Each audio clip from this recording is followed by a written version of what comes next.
good afternoon, good evening, wherever you happen to be, and whenever you are listening to us. We're glad to have you here.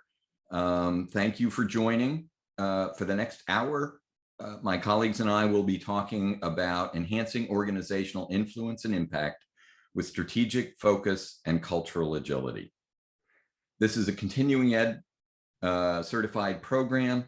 In order to get the CE credits, we are going to go for a full hour.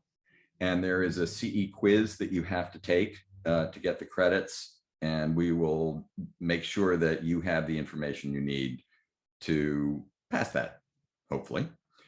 Let me start out by introducing the team here. I want to share my screen.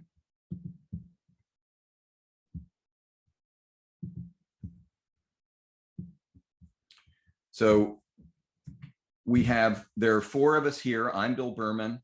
I'm an organizational consultant and executive coach. I've been doing this for about 15 years. I am a recovering clinical psychologist, having started my life working with schizophrenia and severe mental illness, but I made the transition in 1995. And that's a long story that I won't go into, but I've been involved in both psychology and business for a very long time. My colleagues are Ben Datner. Ben is the founder of Datner Consulting. He is a well-known author, a frequent contributor to Harvard Business Review, and has been on a variety of national programs and outlets talking about various aspects of organizational psych. I've known Ben for about 10 years, and I think he's probably forgotten more about assessment than I have ever learned about assessment. He's really an expert on this. My colleague, Greg Pennington, is the founder of PenPoint Consulting Group.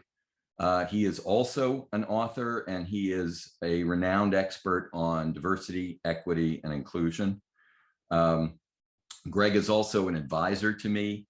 When I became the president of Society of Consulting Psychology, Greg was the first person I called, and he walked me through some interesting, complicated organizational issues at the time.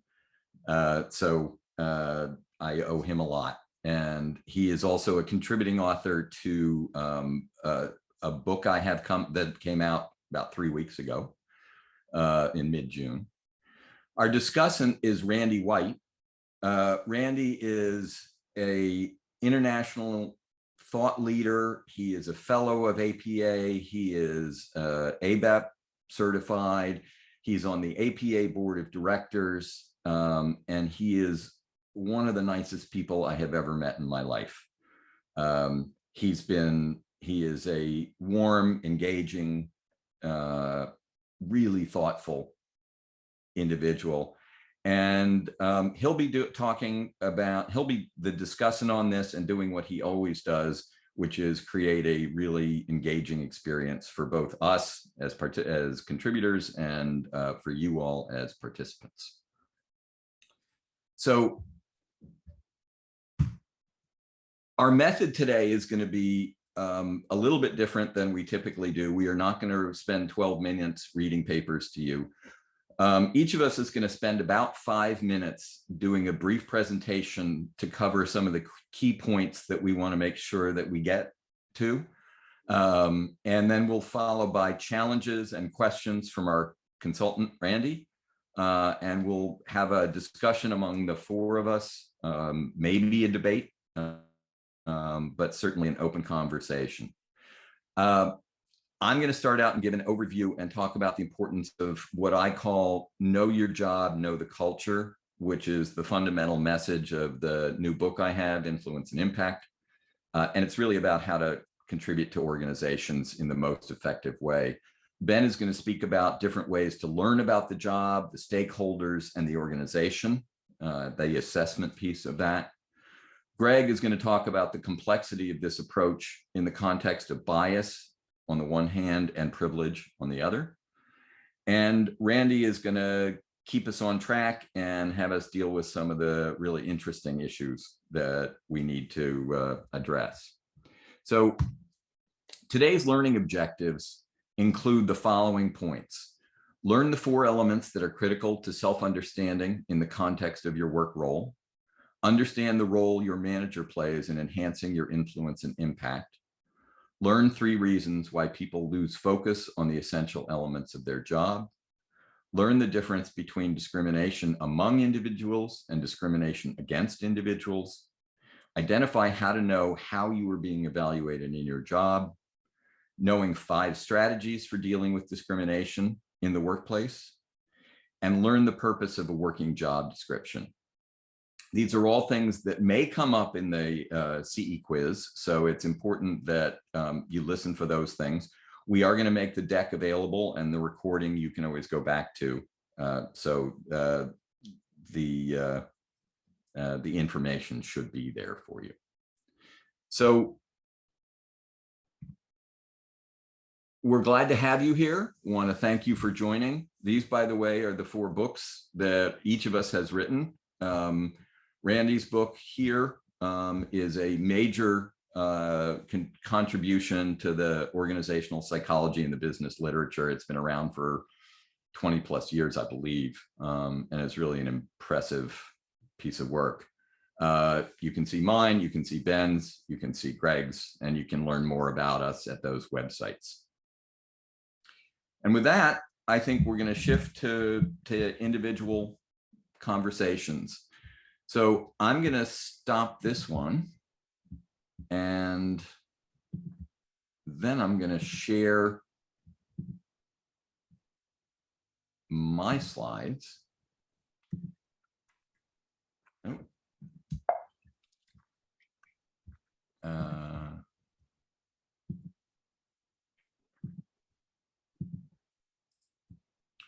And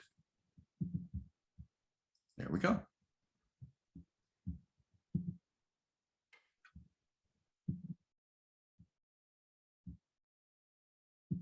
Y'all see that clearly?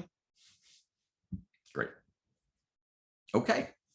So I'm going to talk for a few minutes about building influence and impact in organizational settings.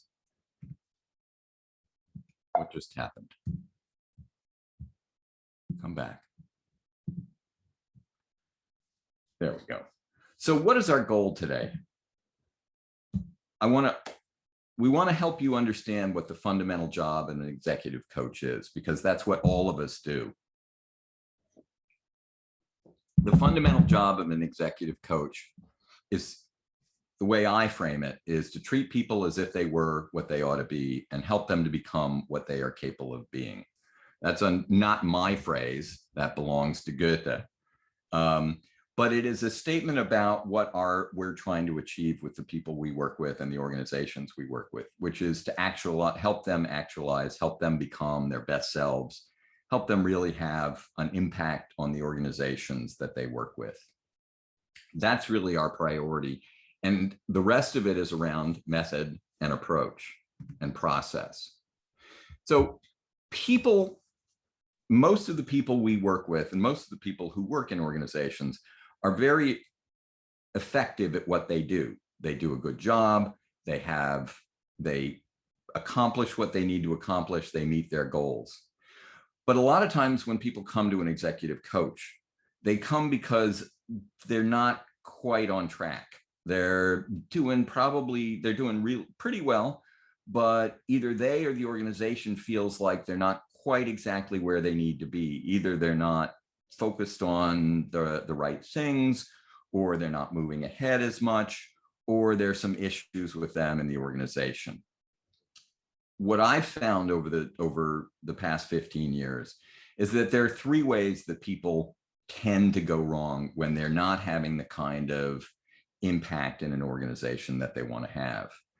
And they tend to focus, in those contexts, they tend to focus either on doing what they know, like their last job, doing what they're comfortable with, which is what they were trained to do, or what they're familiar with, or doing what they wish their job was. So sometimes it's doing their colleague's job, sometimes it's doing their subordinate's job, sometimes it's doing their boss's job. But it's a lack of focus on what is exactly their job in the organization and what they need to be doing now. Sometimes that happens because their manager hasn't told them what the job really is. Sometimes it happens because they've been told what the job really is, but they haven't heard it. And so our job is to help them the way I approach this is their job is to help them figure out what their job really is and how they need to do it in their organization that will make them the most effective that they can be. The solution is four-part. First of all, the leaders that we work with have to know themselves. They have to understand their strengths, their weaknesses, their development areas, their values, and their preferences. Those are all critical to being significantly effective in an organization, is understanding who you are. Second piece is knowing your job and the organizational culture in your job. We, as psychologists, we talk a lot about cultural competence, usually referring to country cultures or regional cultures or certain types of ethnicities or other types of groups. Every organization has a culture, and you have to learn what those cultures are and adapt to those cultures just as you would if you were moving to another country and you wanted to learn and adapt to the styles and approaches of that country. So you have to really understand what your job is and understand the organizational culture. Then you have to deliver those results. So you know your job, you know the culture, you deliver the results consistently, and you do it in the way the organization can understand. And then you can start to ask for more and do more. And that's really the simple solution to the process. So you have to know your values and preferences. You have to know what matters to you, what your morals are, what you care about. You have to know your strengths, what you're really good at, where you bring value to the organization.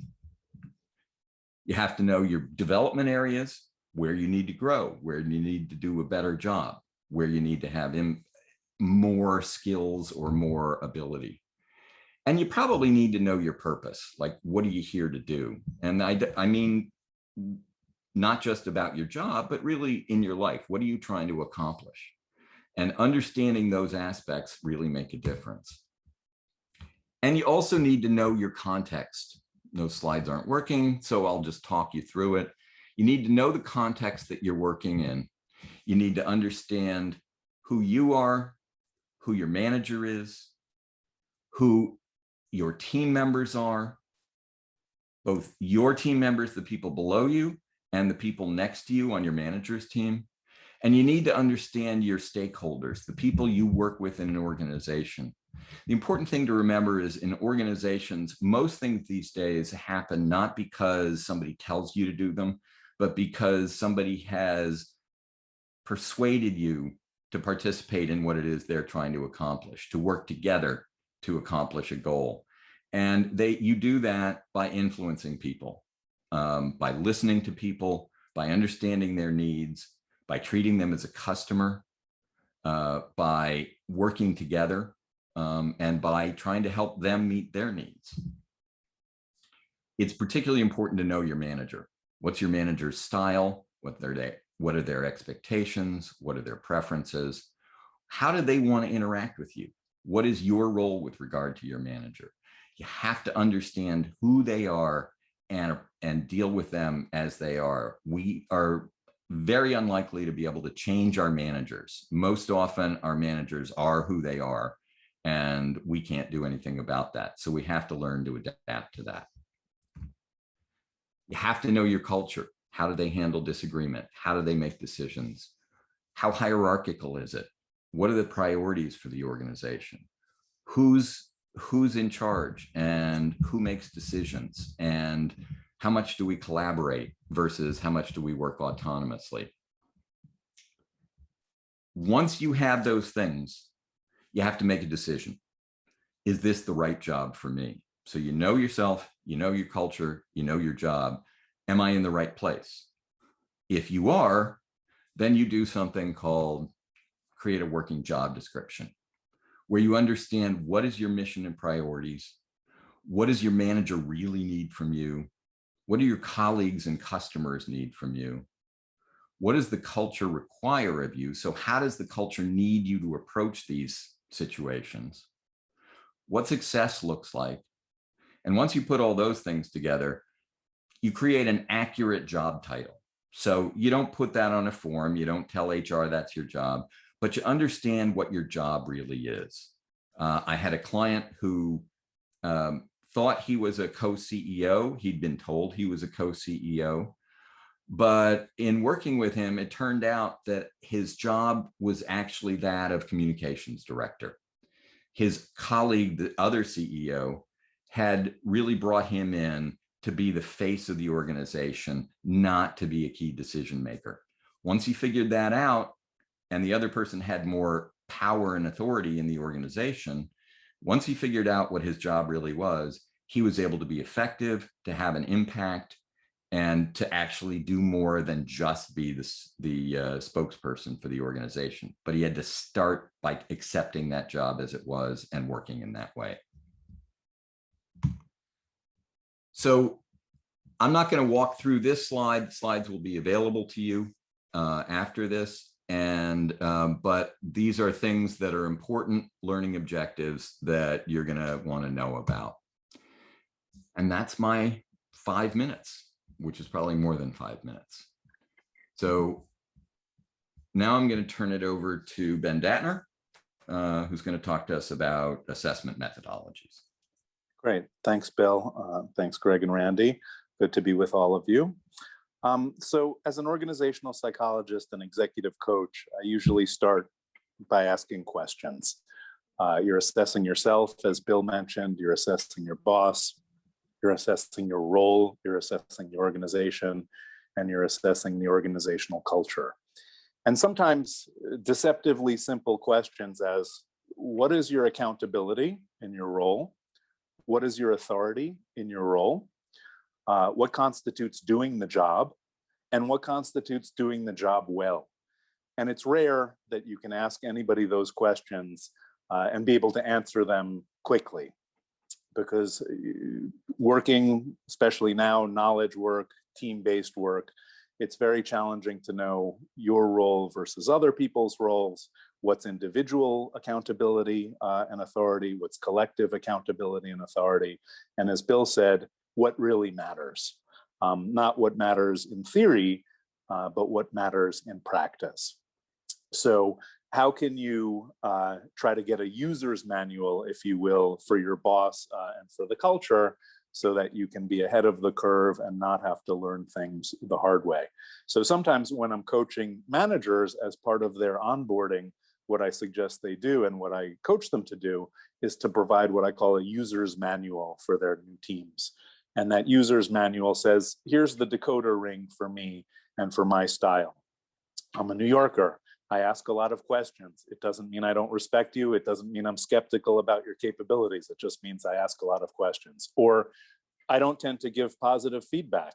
And people come to the conclusion that I'm disappointed with their work. But I assure you, if you're not hearing anything from me, it means that I'm thrilled with how you're doing, not that I'm disappointed. I'll let you know if there's a problem, but assume that the default is that I'm happy with what you're doing. Or I like over communication. You can never over communicate with me. Please err on the side of giving me more updates rather than fewer. Even if the update is, there's no update, that's still the update that I want. So while that's a helpful exercise to do for your subordinates, as Bill said before, it's unlikely that you're going to change your manager. So it would be presumptuous for you to give a user's manual to your boss and say, you know, this is what I like, this is what I don't like, this is how you should manage me, or even to say to a peer, you know, I like things in advance, because you're not their boss, you're their colleague, and so it would really be sending the wrong message to do that. However, trying to elicit from your boss his or her user's manual, what do they like, what do they not like? Do they like frequent updates? Do they want things on an ad hoc basis? Do they like information only when it's completed, only when there's a conclusion? Do they like it when you push back? And of course, as Bill said before, a key ingredient of success is self-awareness. Trying to engage your manager in a constructive discussion about his or her user's manual sort of presupposes that they will have the self-awareness to know. They might say, oh, I'm really encouraging and I love it when people push back. And then when you push back, you become toast or roadkill. So you have to sort of learn over time what they mean and what the truth is.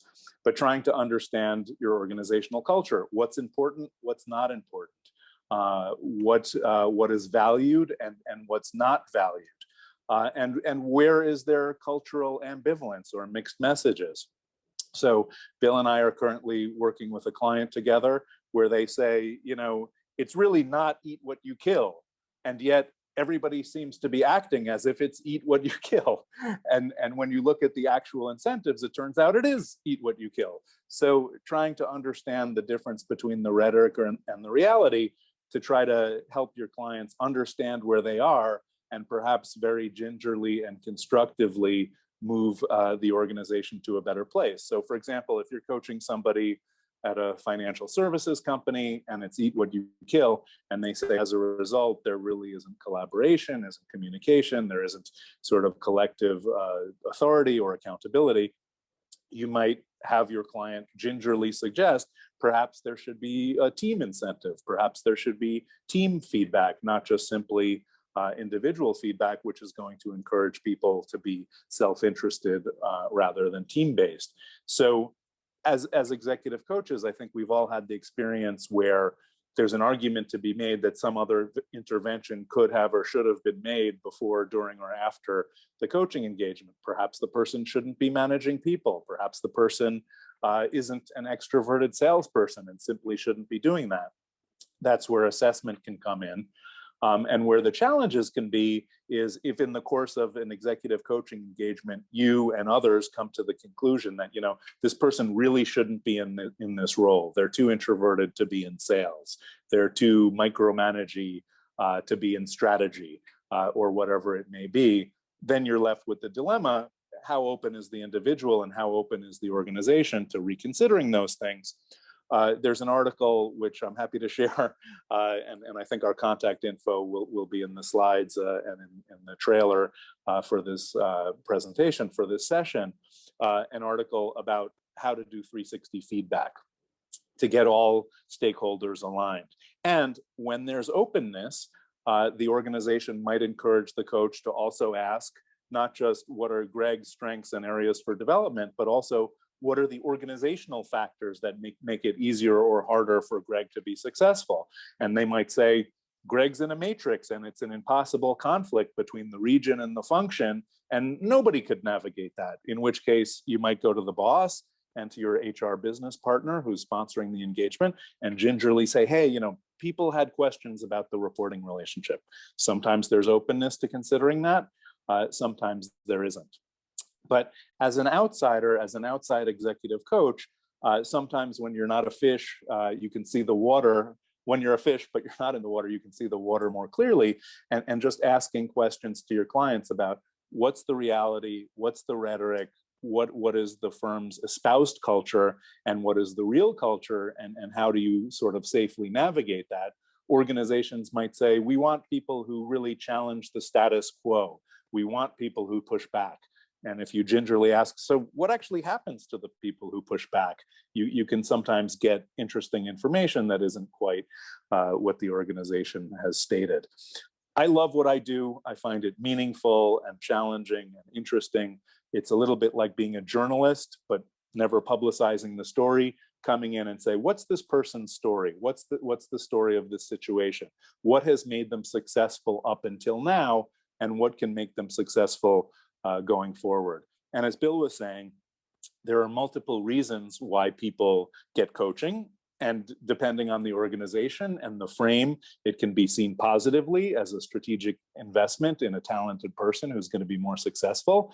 In some legacy, old school organizations, coaching might still have a sort of negative connotation that there's something wrong.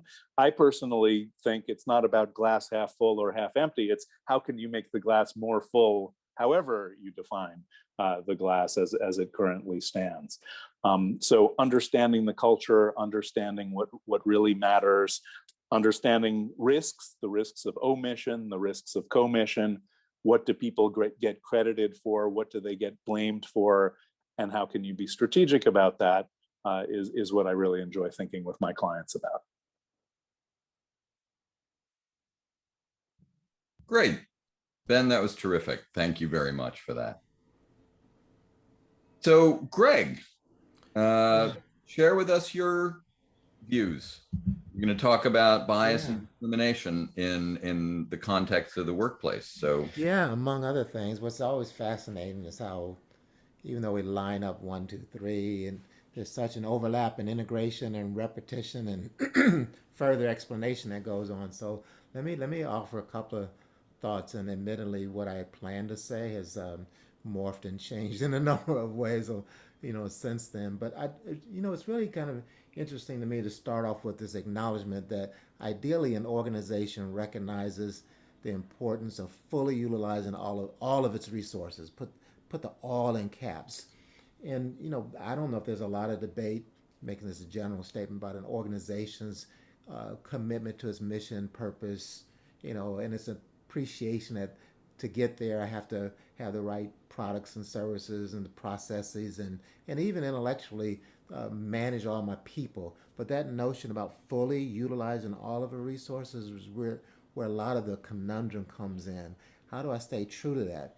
I think in a companion piece of that, and Bill and Ben, you're saying I'm connecting with something, things that you've said. Arguably, a leader, I mean, part of their critical challenge is to assemble those resources, direct those resources, leverage those resources, provide a supportive kind of environment for them to be as effective as possible.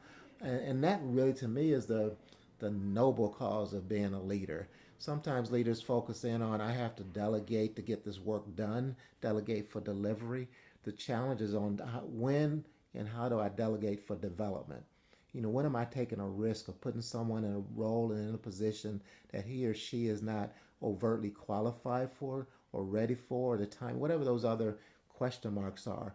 But as a leader, can I tap into some of those resources that are not yet being fully utilized? And I think the individual certainly has a companion piece or a complementary piece of how can I add value to this collective that I'm calling the organization, and I want to do it in a way that I stay genuine and true to myself. Now, the challenge to me, and Ben, you were talking a moment ago about pushback, and that kind of struck me that even if I'm real clear that an organization is trying to figure out how to fully utilize all of its resources, there's a couple of caveats in there, like limited opportunities. I have to decide between Bill or Ben or Greg or Randy on a given opening. I have to make those decisions amongst the population of resources that I have. And that's what I always think about as a expected discrimination in an organization. I know if I lift that up, being like you said, as a journalist, I wouldn't necessarily use discrimination in this public media saying that inevitably an organization discriminates, but there's a practical piece of it that somehow or another, the organization and the leaders in the organization, and even me as an individual, have to discriminate, differentiate, choose between a number of options. That in and of itself is pretty fundamental to managing all of those resources.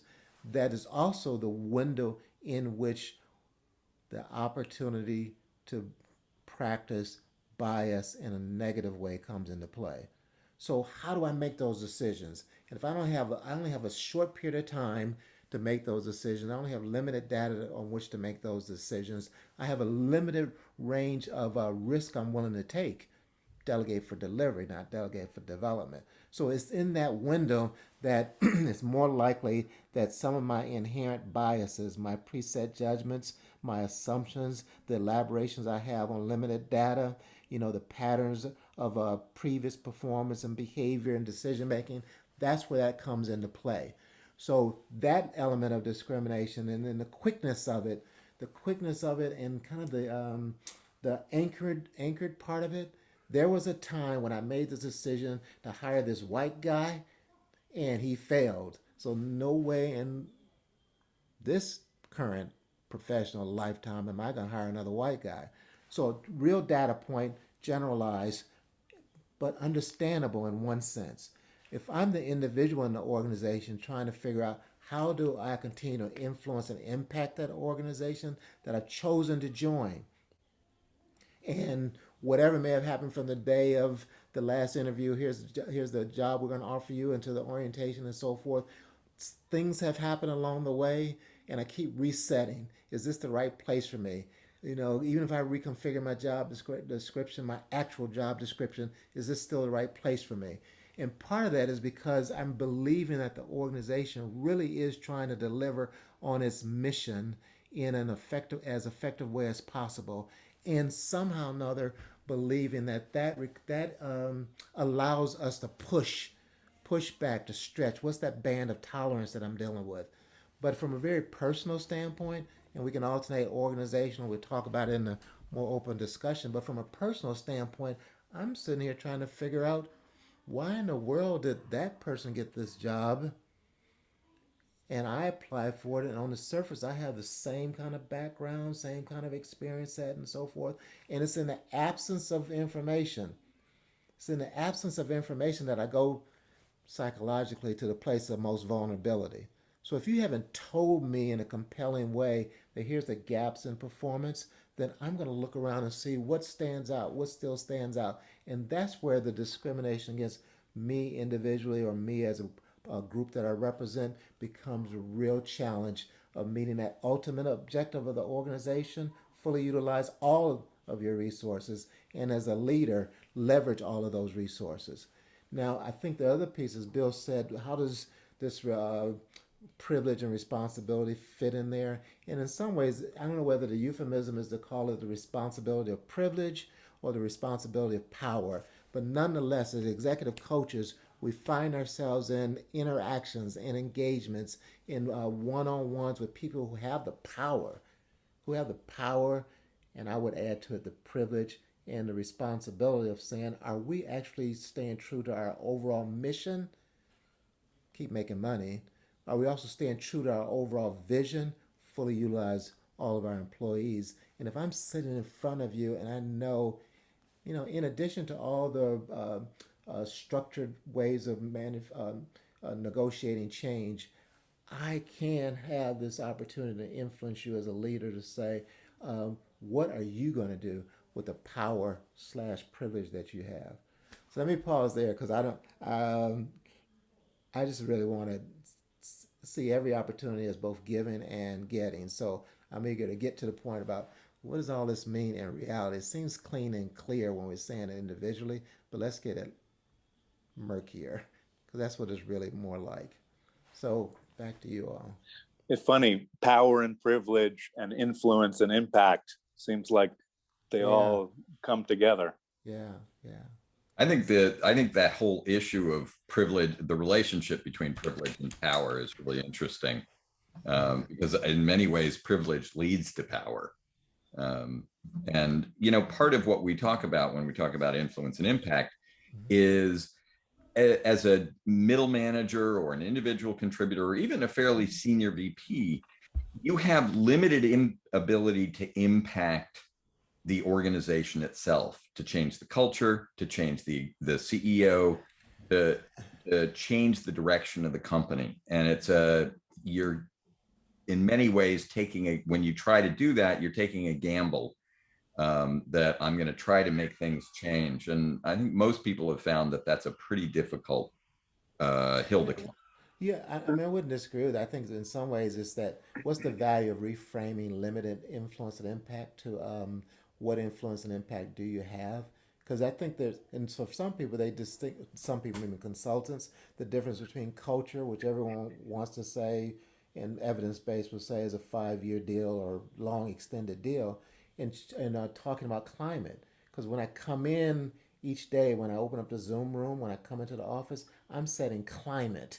So label and connotations aside, I know I find myself in a coaching engagement really trying to focus in on, so what can you do? I mean, what difference will you make? And if you do nothing, that's contributing to climate and culture. So what can you do is a little bit of the push, and that for me is, I don't know, power, privilege, which comes first, which comes second. They are so intertwined, right? So the privilege part to me is, there's some things I can say. If you hear my grandson in the background, there seems that some things I can say because I have the privilege of being grandparent, right? And the truth is, I don't do a whole lot of over analyzing and thinking about that. Maybe I need a coach to help me with that. But in part, that's the privilege. What can I say that just by virtue of coming out of my mouth, coming out of my office positionally, people will be inclined, to accept and go along with it. So. What So, would you all say if a coaching client said, one of my goals in the coaching is for you to help me enhance my power and privilege? Well, Randy, you're jumping in there. I think I think it's like you're saying, Ben. Tell me exactly what does that mean to you? I mean, that's the universal pause for the psychologist consultant, right? Um, and I think somewhere in there, I want to make sure that they understand the impact of it. If we increase it, what's the consequence of that? so let me jump in here because it's really interesting to chart the line for the three of you. I am a coach as well. I see coaching as private swimming lessons for Olympic class swimmers. Mm-hmm. I think that being a good coach is asking a lot of questions. And really, Bill, if I might just review how we got to this part of the conversation, you start off by really showing us a whole methodology for training people to be good anthropologists, for coming in and scoping out the situation that they're in and learning to ask a lot of questions. You're giving some real guidance around what are those questions to identify, really four questions: who am I, who are you, who are we, and where are we going? Mm-hmm. You're doing that in a really interesting way. And I'm going to push at you just a little bit and say you almost start out a little negatively. What my colleague and I wrote about years ago as, and I don't mean this in a disrespectful way, as coaching for remediation, because you're telling us how to scout out what's wrong. Ben, you sort of say, well, you can use it positively, you can use it negatively. So you start bridging the gap between it's not just remediation, and I'm not saying you said that, Bill, but it's not just remediation, it's also for development. It's Mm-hmm. for development. There was a great Saturday Night Live skit a couple of weeks ago, Peloton negative motivation, where instead of come on, you can do it, the instructor said, you fat schlub, you're not going to do this, blah, blah, blah, blah, blah. So it's like whatever works for the client, I think we have to tailor it. Yeah. Right. But the issue is we begin to move towards development, which is depending, I think you said, depending on the organization and how coaching has been seen. We begin to see coaching now almost as everyone who wants to make it has a coach. Everybody, it's an opportunity to create a psychologically safe space in which to learn about yourself and explore a variety of things. And I see the conversation that you and Bill are having as really giving us some structure to what that conversation looks like. And I would, and you can come back and comment about this in a moment, I would dare say that the two of you are arming coaches to be good teachers of the leaders or the executives that they encounter and leave behind a whole set of potential assessment tools of how to ask the right questions and what those questions are. Greg, this is where I wanted to go. Greg, you enter this conversation by saying there are a variety of talents, especially in 2021, that don't look like me, that don't act like me, but that organizations have a tendency, and the people who populate those organizations have a tendency to clone themselves, to pick safely, to pick based on performance, to pick in ways that, if I understand you correctly, may not give opportunity to people who don't see the world the way current senior leadership does. Mm-hmm. And that what you're suggesting is using one of the biggest problems for somebody who doesn't look the same, doesn't act the same, isn't the same, is they need at least in the days, in days past, we would call air cover. They needed somebody to fly closely with them and make sure they were protected. But organizations don't have the talent to always do that. And what I hear you say is these tools that Bill and Ben are talking about and that you could equally talk about, these tools are really, really important for the hire who doesn't look the same, who isn't the same, who is on a development curve. It's not remediation, but they haven't had the experience and they need these tools even more. Is that, sorry for the long lead up to that, but isn't that what you're arguing? No, it's interesting way to frame that. I'm arguing a couple of things. One is that, okay, let's pause on that notion of air cover. I'm pausing on that notion because it is a connection between not so much air cover as it is use that metaphor. Who's hitting the beachhead, right? So not taking it from a distance and all the discussion about allyship. I mean, it's I think there's a role that people accept as a leader developing their team, and some of it can be distant, right? Air cover. Some of it can be right at the beachhead, right in the front, without a whole lot of argument being spelled out. We agree we're going to hit this beach, so let's do that. I'm hiring this person. So tools are part of it, Randy. I agree with that, and that just adds another layer to how accurate, how effective are the tools. I think when you look at some populations not being fully utilized, they may be giving signals about themselves individually and collectively. They're also barometers about the system. Oh yes, because who's sitting in those chairs tells me Yeah. a lot about the Yeah, system. and so I think people generally appreciate that we designed this fantastic succession planning process, talent review process, and then at some point we paused and said that everyone who came through that process didn't last 60 days in their president's role. What's wrong with the system? That's regardless of the color or the gender. So data tells you something about the effectiveness of the process. And I think at the extremes of that, coincidentally, we've never had a woman lead this organization. How is it we don't find women? Coincidentally, we don't have people who don't speak English as a first language. How is it? So it's that interplay back and forth that I think is really, really, really, really critical. And then I think there's a piece there, and I was talking a little bit about the, discrimination or calibration. There's a little piece in there that, and I'd be curious about how this ties back to some of the other things people said, that to the degree somebody who's underrepresented says, I know what I'm getting into, right? And I'm going to spend some time making sure I did all my part, and I accept, that I may have to do 150%, but that's what I've been doing all my life. So there's that calibration piece, but I want to step back and say organizationally, how much work does the individual have to do, without parallel work being done by individual leader, overall organization, the systems that enable that. So I think it's all that. So I'm just adding again, Randy. It's in some ways it keeps me sane to pause and say, let me just look at this part. Okay? Give me the air cover. But our reality is so much more complex than that, right? And Bill, I think one of you said the risk of taking. So when I ask for air cover, I presume that I'm asking you, white male inner circle, to speak on my behalf among your brethren. And they may say, what's up with that? So there's a cost for exercising the power and the privilege in those different circles.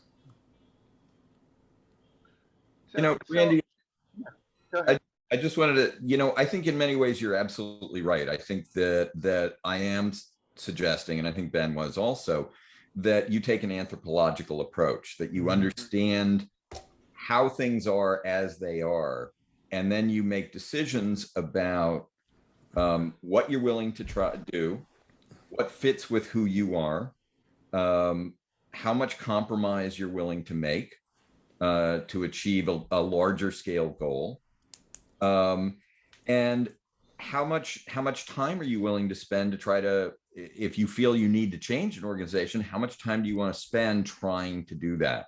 Because you're not going to do that by yourself. When I look at, for example, Joy Reid, I've been impressed by how she's become much more of who she sees herself as being over the past couple of years.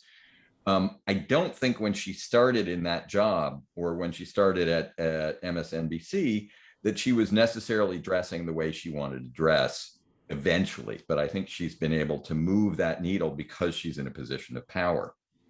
And I think we are talking in many ways about how do you get to a position where you can influence an organization, about it, influence its culture, influence its beliefs, influence its goals. So before you jump in, Ben, I was when you said anthropologist, remind me, I had a woman who worked for me when we were doing needs assessments and diversity. Her PhD was in social anthropology. She always reminded us that the anthropologist asks all those questions we just talked about, and also asks himself or herself, what purpose is served by those behaviors? And sometimes that purpose is simplistically to maintain the status quo. Sometimes it's in a stretch way that, the purpose served by us hiring somebody who only has 2 years of experience is get, different thinking. So that to me is the other piece I'd add on the anthropological model. There's something that sustains that behavior, something that sustains that culture. And if we can understand that and appreciate it, it gives us a window to how might we change it, and what would be the cost to the person and the organization of changing it, and alternatively the rewards of changing it. Ben, you're in the seat of power in New York City. You're where lots and lots and lots of, I know New York will be back. Mm-hmm. I've been struck in this conversation. This is the first time I've ever thought about this, so let me be a little ham-handed. But I know, Ben, you're very influential. I'm wondering, should every person, we're now talking about a lot of people who have been excluded from organizational life or from senior leadership positions because of ethnicity, skin color, religion, gender, sexual orientation. Should coaches be trained in allyship, and should coaches be given to these diverse candidates? I'm just suddenly in this conversation, I'm going, I never really thought of coaching quite in that way. Right. I don't. Well, please, Bill, go ahead. Well, I was going to say, I don't think that necessarily we need to give people, every one of the diverse candidates, a coach, because in some ways that can create a labeling by itself. But I think the notion that if you're going to invest, you can't just like give somebody a job and say, go with God. You have to really help them get there. And so I think whether it's a coach or a training program or a mentor or a sponsor, and actually sponsor is probably the most important. I think you have to help people build the resources they need to really succeed. Sorry, Ben. Yeah, I wrote an article in Harvard Business Review about how to succeed in an interim role. When you've been given, you're the sort of acting CFO or chief marketing officer or whatever it may be. And I find very often women and members of underrepresented groups are put in the interim roles. So it's like, are you being coached because you're in the interim role, or because you're in the underrepresented group, or because you're a woman, or whatever? Sylvia Ann Hewlett at the Center for Talent Innovation has written some articles with my friend and colleague Ripa Rashid about what they call training wheels jobs, which is people from diverse groups are given a maybe you can do it, maybe you can't do it. The burden of proof is on you. Like, congratulations, you're the CFO, but you're only the acting CFO. And, in that case, a coach is warranted, however it is that person came to be there, because they're in a very ambiguous place where they're getting mixed messages. Is this my job to get? Is this my job to lose? Is there a higher burden of proof on me? I find that happens quite often. Well, and see, I think that again, the way you guys started with this sort of do this assessment and you're really assessing for where you are in the organization, what's going on, and how what your degree of fit is. And I think you're really tapping into something important in terms of there's a there if we're going to put people who aren't from the good old boys network, Greg, if we're going to try and step against pattern, if we're going to break the cloning, if we're going to be different, our role as allies, let me step out of coach for a second. Mhm. Our role as allies is to make sure that our learning partner, this person we're supposed to be coaching, I think what you're arguing, and I want to make sure we make a big deal of this, is to begin to learn to ask some really important questions and wait and listen for the answer. I think in terms of allyship, it's a complicated and fraught situation, because one of my articles of faith as an executive coach is we're here to support our clients, but we're really not here to advocate for them in a kind of political sense, and to say, you know, Bill doesn't need coaching. You need to give him more of a fair chance. You know, you guys are holding him to an unfair standard, et cetera, et cetera. I think once individuals in the organization get a sense that you have, you know, a horse in the race for whatever reason, however noble, your ability to actually help that individual succeed and navigate his or her path themselves on an ongoing basis is actually compromised rather than helping.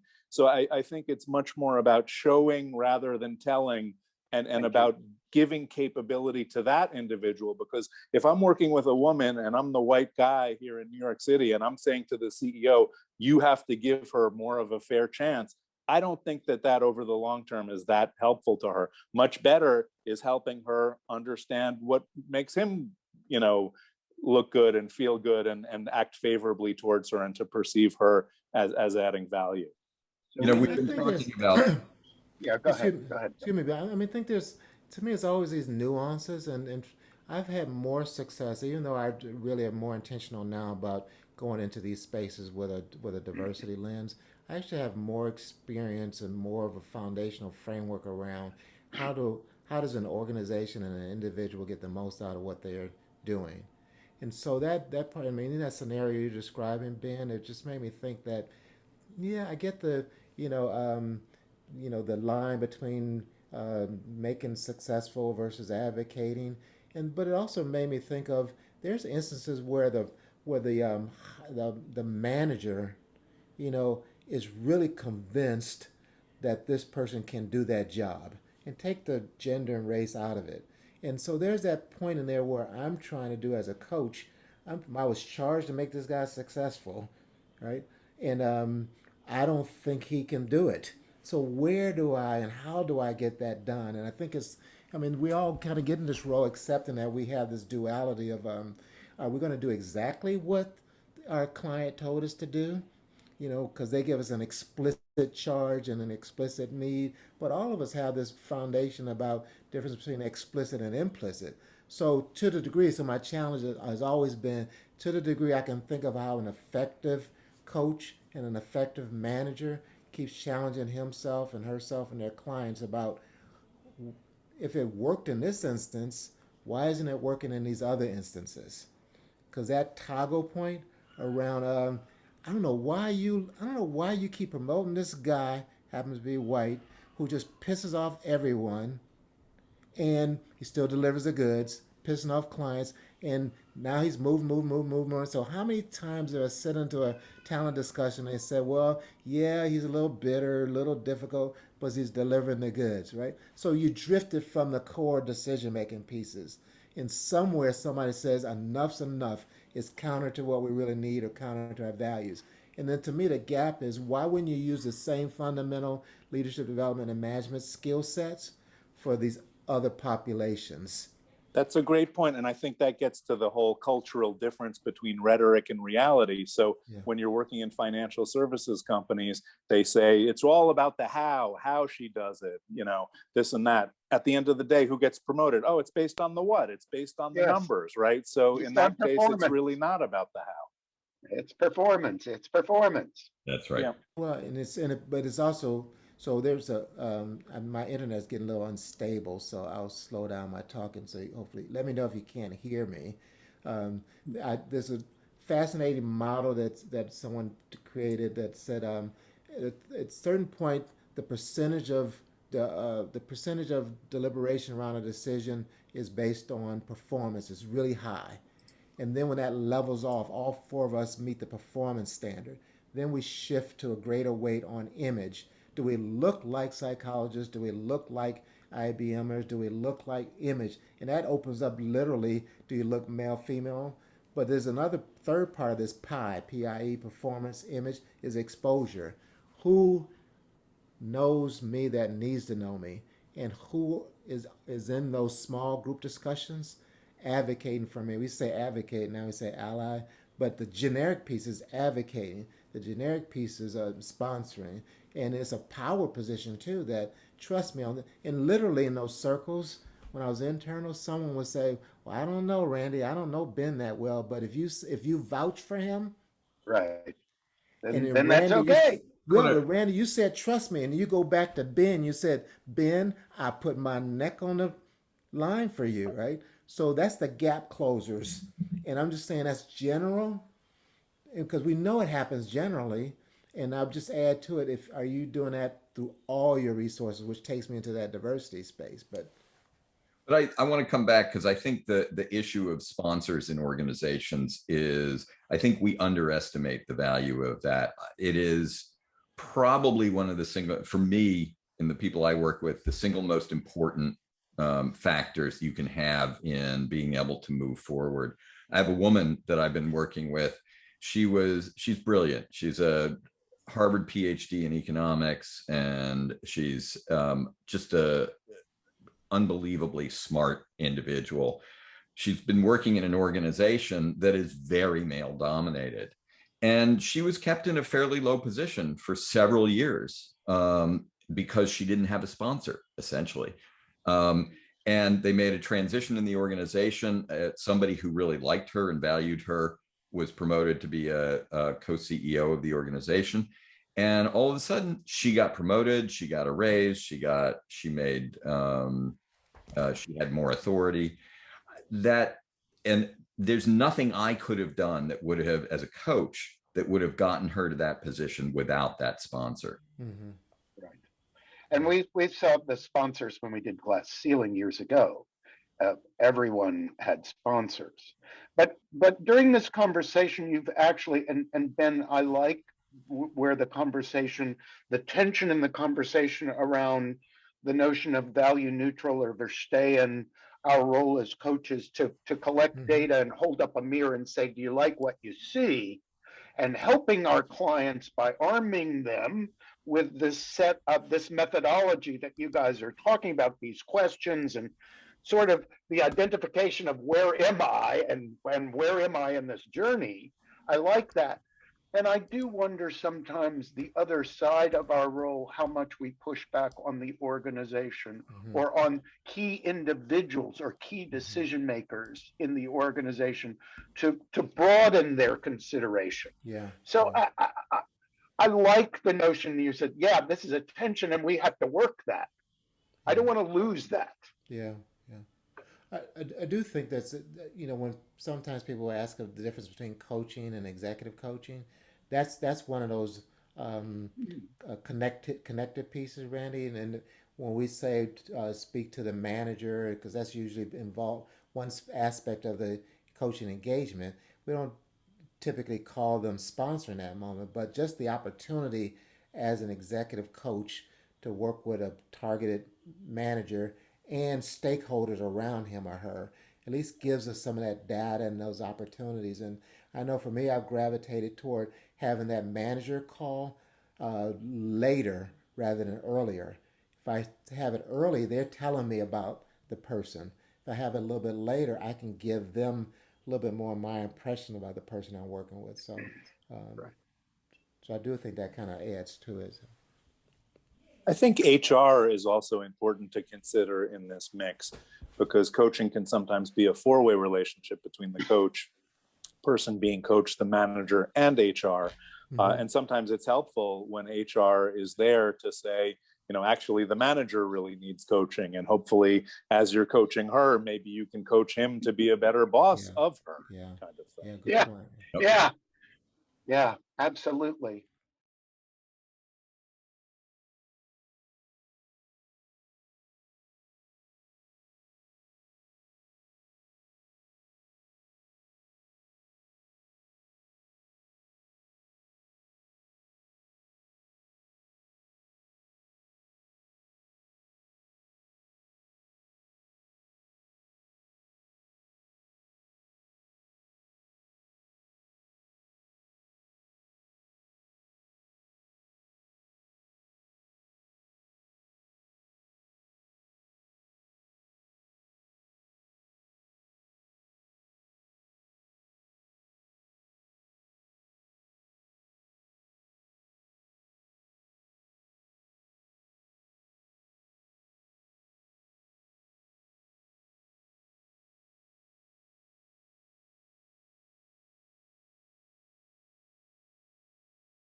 Kind of thing. Yeah. Good Yeah, point. Yep. yeah, yeah, absolutely. But I'm sorry, Randy. One other point too, you're making, and I think I know, Bill. I know that my sense is that you have even larger engagement certainly than I have, where you have multiple coaches, and I think Mhm. Ben as well. I think that's the other leverage point or window that we have. I mean, somewhere collecting the themes across several senior leaders and being able to feed that back to our clients. So.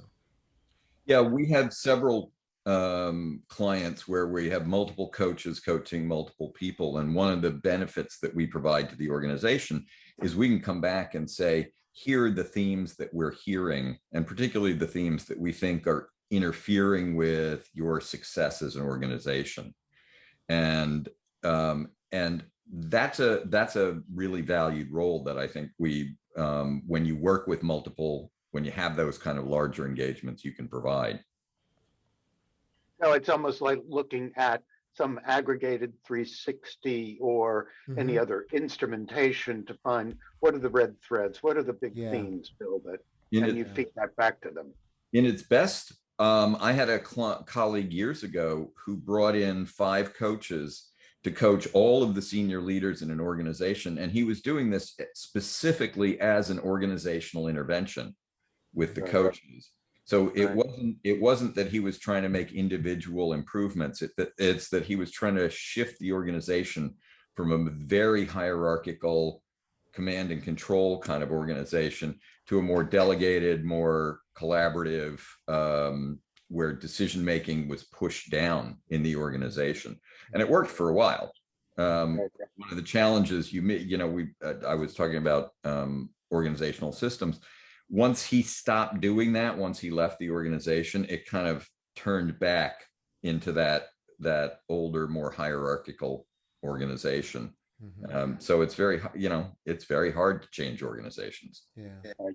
But Go ahead, Greg, were you gonna say no, something I was else? just gonna. It just made me think something Ben said earlier about the journalist with the stories and then I just always appreciated the power of putting a face to the facts. I always called it as a non quantified oriented coach, but also found internally where we would look at when I worked internally, we would look at actual numbers in HR trends, and some of that would be a yawner, right? Incremental improvements. But I never forget the day that someone said, "Well, I know you've heard this. Randy has left." And Randy was one of those data points embedded, but just putting the name and the face to it occasioned people to say, "Are you kidding me, Randy?" So it's those stories Right. that we have greater access to than organizations may typically get. It's the stories, it's the N of one Yeah, yeah, that sometimes gets our attention. The yeah. I'm, plural of anecdote is data. yeah, there you go. I, I'm mindful of time and as the discussant, and I wish that whoever's watching us at whatever time of day could be in on this conversation. I just thought I would go back and give each of you a moment. It's been a wide-ranging conversation, and you guys have been very open and very generous. You've shared frameworks, you've shared points of view. We've had a little discussion about some of the tensions that we deal with in terms of some of our clients. I wonder, and I'll start with you, Bill, since you started us. Any final thought that you would like people to walk away with, or something you think they that you struck you from this conversation? I, I want to go back to something you said right at the beginning of the discussion, which was the notion that we were kind of taking a somewhat negative view or a deficit view. Just a little, just a little. I'm poking at you. I'm not being defensive. I think that a lot of times the reasons why coaches are brought in is either because the person it's less often that the person isn't doing their current job than it is that they're not able to do the next job. And so you have somebody who, I can't, most of the time when I talk to managers, I'll ask them, are they doing, if we don't do anything, if we're not successful, are they okay in the current job? And the answer is, yeah, they're doing fine in this job, but I can't help them get to the next level until they start doing X instead of Y, until they start thinking strategically instead of tactically, or they start thinking about our team rather than their team. And so it's, there, it is all about growth, and it depends really on whether it's about growth in the current role or growth in a future role. Right. Greg, anything you want to leave us with? Yeah, maybe two things. I mean, I probably can't say enough about, to me, the importance of organization as an organization and as a leader. My fundamental charge, my competitive charge is, can I fully utilize all my available resources? And I really talk about these different strategies for. I mean, it really came to me more around strategies for handling bias in organizations, but I think it's applicable to individuals thinking that they're being discriminated against, but also leaders in general. And quickly, Randy, is what there's a phase where I want to calibrate. I'm thinking about myself. Is what happened to me? Did it really happen? How do I get some calibration about that experience? And then there's some information which to me broadens out more. Let me look at some measurable trends of it. And then it's a demonstration because I already signed up for this organization, so I have to perform. And then the last two pieces of me are negotiation. If I have whatever power, influence, impact I have, am I using it to negotiate for some change? I don't think the last phase, transformation, literally changing it, happens until I've done those other ones. And sometimes the transformation really is that, as the only black person here, I left. Sometimes the transformation is as the most creative thinking CEO you ever had, regardless of skin color. and they spit me out. And after I left, they realized they shouldn't have. So the transformation happens while I'm in place, but it may happen when people reflect upon what they lost. So, Right. What they lost. Nope. Ben? I recently listened on Audible to the Daniel Kahneman book, Noise, which is all about sort of signal and noise and predictions and when they're accurate and when they're not accurate, et cetera. And I think one of the key roles of a coach is to try to help the person hear the signal through the noise, to differentiate what's the signal, how much of this is you, how much of this is them, how much of this is situational, how much of this is your character, how much of this is political, yeah. how much of this is fair, how much of this is going to endure, how much of this is going to pass. What can you do? What can you do to try to make it better? What can you do to try to make it not be worse? My other article of faith as an executive coach is that you cannot always make things better. Usually you can, often you can, but not always. However, any job in the entire history of the world where humans were doing something, some kind of task or endeavor, individually or collectively, every person always has the power to make things worse for themselves, to have unnecessary friction, to make things worse than they have to have it be. So maybe there's a kind of executive coach equivalent of the Hippocratic Oath, which is to first do no harm and to try to help our clients do no harm, but hopefully to do substantially better than that, to understand the story, what's the actual story, where's the signal, and how can they leverage that information to achieve their goals. And the future, I think, is always uncertain. It's hard to make predictions. And who knows about the future of the coaching profession? Who knows about the future of organizations? The balance of power between individuals and organizations, what the workplace is going to look like. If all a job is clicking on a different Zoom link, does that mean organizations are going to bend over backwards for all employees, for some employees? Who's going to have the power? It's a very volatile, rapidly changing, unpredictable situation. But I hope that all of us will have the opportunity to help our clients, who we deeply care about, successfully navigate everything that's going on. You reminded me of Berglis's article from 1996 about basically, let's not do any harm. I need to take The very moment. real dangers of executive coaching. That's right. I need Yeah. to thank you, Bill, for organizing all of us. I need to tell the three of you something. You're my colleagues, and you always teach me something in every conversation. You're real learners. And I really do believe that when you do your work, you are helping individuals and people inside organizations create a space where people can maximize their potential. I really appreciate the work the three of you do, and I was excited to be part of this panel with you. Thank you very much. Randy, thank you. Thank you. Thank you. And it's been a pleasure. And let me just remind our attendees that you can get more information about any of us at these 4 websites. And these are books that we all have that are available wherever books are sold. And that's my shameless plug for all of us. I want to thank everybody. You have been great. This has been a really good experience, and it's a pleasure working with you all. Appreciate it. Appreciate getting this together. Thank you, Bill, for putting it together. All right. Good night, everybody. Good day. Good night. What did they say? Good night and good luck. Yeah. Good night and good luck. Good night.